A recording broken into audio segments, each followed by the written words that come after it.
स्वागत है आप सभी का एक शाकू क्लासेस के YouTube चैनल पर। हम देख रहे हैं करंट अफेयर से रिलेटेड 15 प्रश्नों की सीरीज, जिसमें आज डेट है 9 जनवरी।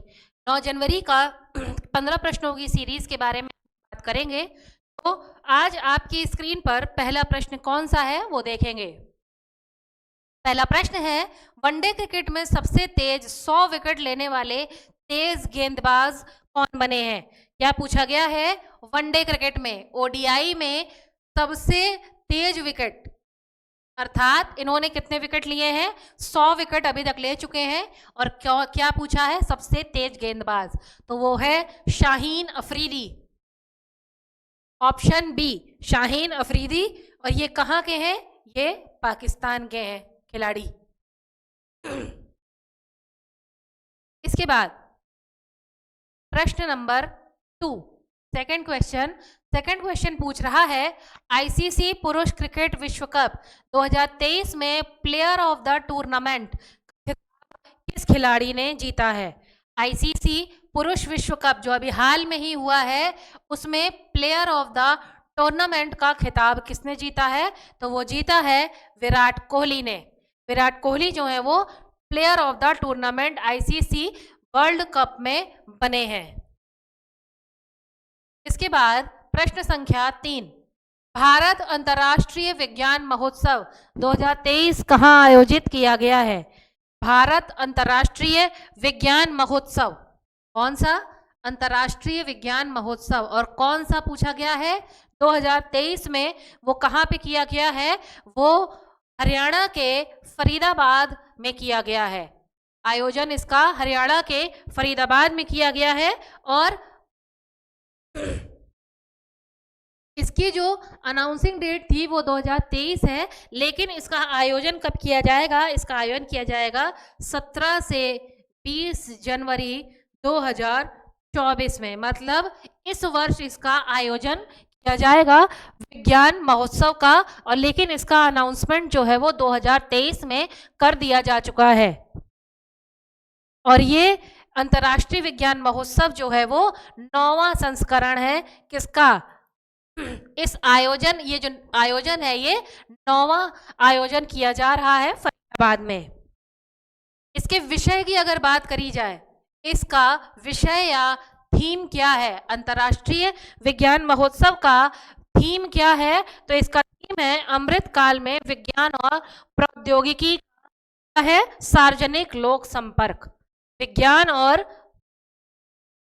लिखेंगे अमृत काल में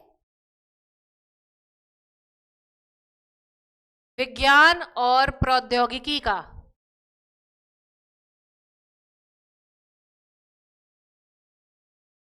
प्रौद्योगिकी का इसका विषय है अमृत काल में विज्ञान और प्रौद्योगिकी का सार्वजनिक लोक संपर्क है, ये इसका विषय है। और कब आयोजन किया जाएगा, 17 से 20 जनवरी को फरीदाबाद में। इसके बाद प्रश्न संख्या 4, क्या पूछ रहा है, ये पूछ रहा है, माउंट एवरेस्ट के पास 21,500 फीट से स्काई ड्राइव करने वाली पहली महिला कौन बनी है। स्काई ड्राइव करने वाली पहली महिला जो बनी है वो बनी है शीतल महाजन।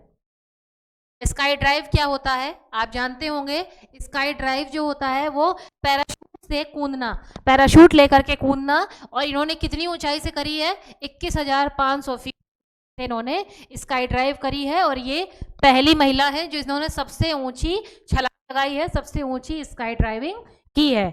इसके बाद अगला प्रश्न संख्या 5, भारतीय रेलवे की वन स्टेशन वन प्रोडक्ट पहल अब कितने स्टेशनों पर चालू है। अर्थात भारतीय रेलवे ने कौन सी पहल करी है, ये करी है वन स्टेशन वन प्रोडक्ट। और ये कितने स्टेशनों पर लागू हो चुकी है, ये 1037 स्टेशनों पर लागू हो चुकी हैं। और इसके टोटल आउटलेट कितने हैं, 1037 में से टोटल आउटलेट हैं इसके, मतलब टोटल दुकानें जो इन्होंने खोली हैं वो कितनी खोली हैं, 1134 इन्होंने दुकानें अभी तक खोल चुके हैं। 1037 टोटल स्टेशन है और 1037 स्टेशनों पर 1134 दुकानें ये खोल चुके हैं। और इसका उद्देश्य क्या है? वन स्टेशन वन प्रोडक्ट का उद्देश्य है वोकल फॉर लोकल, अर्थात लोकल वस्तुओं को बढ़ावा देना, अर्थात हस्तकला शिल्पकला जो हमारे देश में कारीगरी करी जाती है, चीज़ों का उत्पादन किया जाता है, लोकल चीज़ों का उत्पादन को बढ़ावा देना, वोकल फॉर लोकल इसका उद्देश्य है। इसके बाद प्रश्न संख्या 6 क्या पूछ रहा है? प्रश्न संख्या 6 हमसे पूछ रहा है, यूनेस्को ने भारत के किस शहर को संगीत का शहर घोषित किया है? कौन सा शहर? संगीत का शहर। किसने घोषित किया? यूनेस्को ने। तो वो किया है ग्वालियर को। ग्वालियर शहर जो है वो संगीत का शहर घोषित किया गया है। बात करी जाए ग्वालियर की, तो ग्वालियर कहाँ स्थित है? ये स्थित है मध्य प्रदेश में। कहाँ है? मध्य प्रदेश में। और मध्य प्रदेश के यदि सीएम की बात की जाए, अभी हाल फिलहाल में ही चुनाव हुए हैं और वहाँ के सीएम को वहाँ के सीएम निर्धारित किए गए हैं। और वो सीएम कौन है? सीएम है मोहन यादव। नए सीएम मोहन यादव। मध्य प्रदेश के नए सीएम कौन है? मोहन यादव। इसके बाद 7वां प्रश्न, भारतीय तटरक्षक बल के किस जहाज को सेवा मुक्त कर दिया गया है? अर्थात भारतीय नौसेना का जो जहाज है उसको क्या कर दिया गया है? रिटायरमेंट उसको दे दी गई है, अर्थात अब इसको सेवा में प्रयोग नहीं किया जाएगा। तो इसका उत्तर होगा संग्राम। संग्राम जो जहाज है उसको अब भारतीय तटरक्षक बल ने क्या कर दिया है? सेवा मुक्त कर दिया है। इसके बाद प्रश्न संख्या 8 क्या पूछ रहा है? भारत ने कम दूरी की किस बैलिस्टिक मिसाइल का सफल परीक्षण किया है? कौन सी मिसाइल? बैलिस्टिक और कम दूरी की किस मिसाइल का परीक्षण किया है? तो वो है पृथ्वी-2। पृथ्वी सेकंड इसका नाम है। इसका सफल परीक्षण इन्होंने किया है। इसकी मारक क्षमता की यदि बात करी जाए, मारक क्षमता पृथ्वी-2 की कितनी है? 350 किलोमीटर। 350 किलोमीटर इसकी मारक क्षमता है। और परीक्षण कहाँ किया गया है? तो परीक्षण किया गया है उड़ीसा में। उड़ीसा में इसका परीक्षण किया गया है पृथ्वी-2 का। इसके बाद प्रश्न संख्या 9। प्रश्न संख्या 9 पूछ रहा है, भारतीय रेलवे ने किसके सहयोग से भारत गौरव पर्यटन ट्रेन की शुरुआत करी है? कौन सी ट्रेन शुरू हुई है? भारत गौरव पर्यटन ट्रेन। और भारत गौरव टूरिस्ट ट्रेन जो है वो क्या सैर करवाती है? कहाँ की? भारत के पर्यटन स्थलों की। और किसकी पहल पे शुरू हुई है ये? तो ये शुरू हुई है IRCTC के तहत। IRCTC Indian railway tourist corporation है ये, फूड एंड टूरिस्ट। उसी की पहल पर भारतीय रेलवे ने पर्यटन ट्रेन की, टूरिस्ट ट्रेन की क्या करी है? शुरुआत की है। इसके बाद प्रश्न संख्या 10। प्रश्न संख्या 10 हमसे क्या पूछ रहा है? पढ़ेंगे। भारतीय जन सहयोग एवं बाल विकास संस्थान ने किस शहर में पोषण भी और पढ़ाई भी कार्यक्रम किया है? तो कौन सा है ये संस्थान? वो है भारतीय राष्ट्रीय जन सहयोग है ये। राष्ट्रीय जन सहयोग एवं बाल विकास संस्थान। राष्ट्रीय जन सहयोग ने, इस संस्थान ने कौन सा लिखा है? पोषण भी और पढ़ाई भी। ये कार्यक्रम की शुरुआत कहाँ करी है? ये करी है इंदौर में। और ये जो राष्ट्रीय जन सहयोग एवं बाल विकास संस्थान है, इसकी मुख्यालय की अगर बात करी जाए तो मुख्यालय है इसका कहां पर? न्यू दिल्ली, नई दिल्ली में इसका क्या है? मुख्यालय है, हेडक्वार्टर है। और इसकी स्थापना वर्ष की अगर बात करी जाए, स्थापना कब करी गई थी? तो करी गई थी 1966 में, 1966 में राष्ट्रीय जन सहयोग एवं बाल विकास संस्थान की स्थापना करी गई थी। और पोषण और पढ़ाई, साथ साथ पोषण भी और पढ़ाई भी, इस कार्यक्रम की शुरुआत कहाँ करी गई है? वो करी गई है ऑप्शन बी, इंदौर में। इसके बाद अगला प्रश्न आएगा आपकी स्क्रीन पर, 37वें राष्ट्रीय खेलों में शीर्ष स्थान किसने हासिल किया है राष्ट्रीय खेल में? और वो कौन सा राष्ट्रीय खेल है? 37वें नंबर का 37th राष्ट्रीय खेल में शीर्ष स्थान किसने हासिल किया है? तो वो किया है महाराष्ट्र ने। महाराष्ट्र ये राष्ट्रीय खेलों का विजेता रहा है। इसका आयोजन कब से कब तक किया है? राष्ट्रीय आयोजन, इसका आयोजन किया गया है 26 अक्टूबर से 9 नवंबर तक ये खेल आयोजित किए गए थे।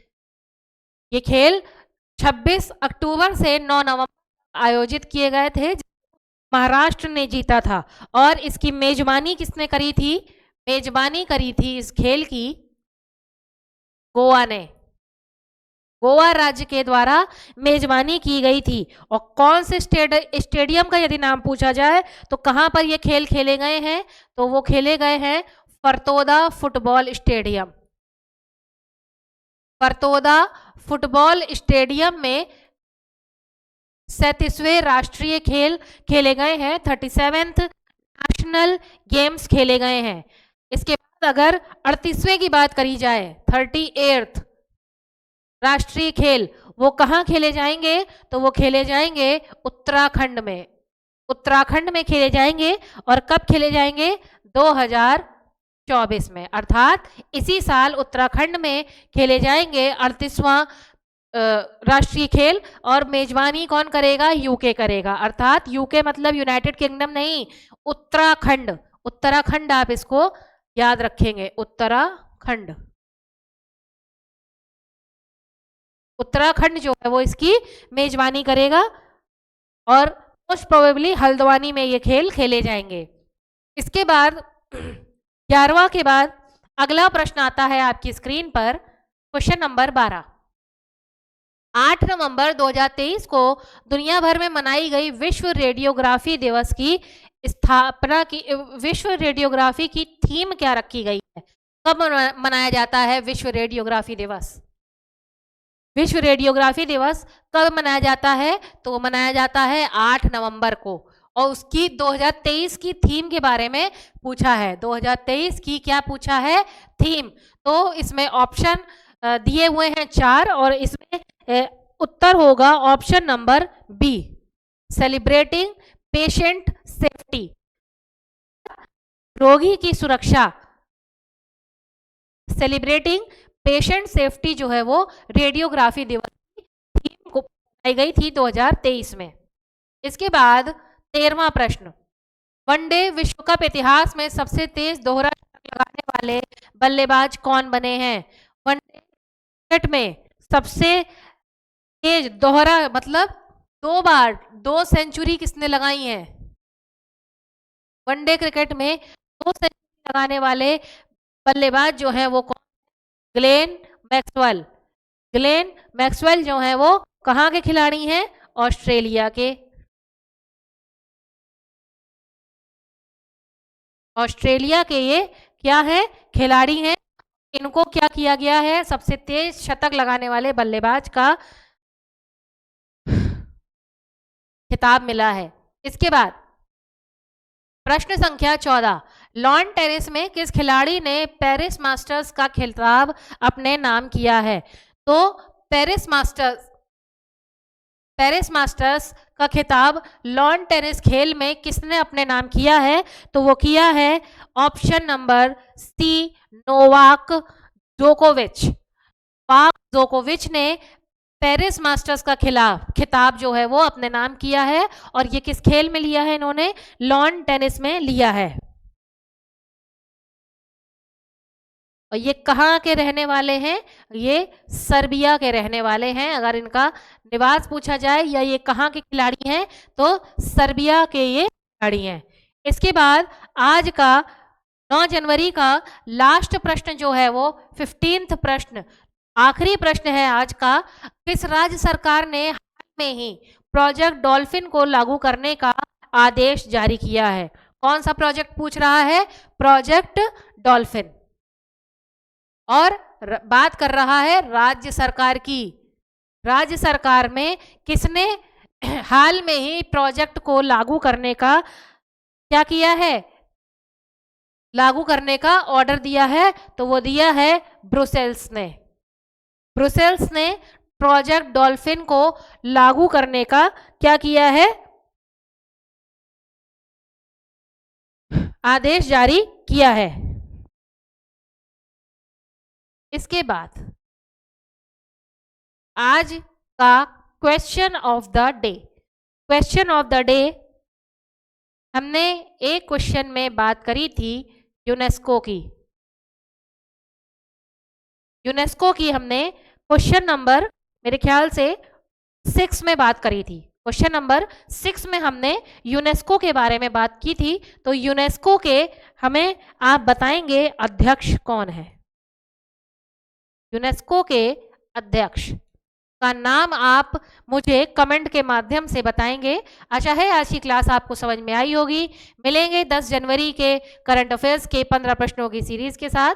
जुड़े रहिए आप सभी इक्ष्वाकु क्लासेस के साथ। धन्यवाद।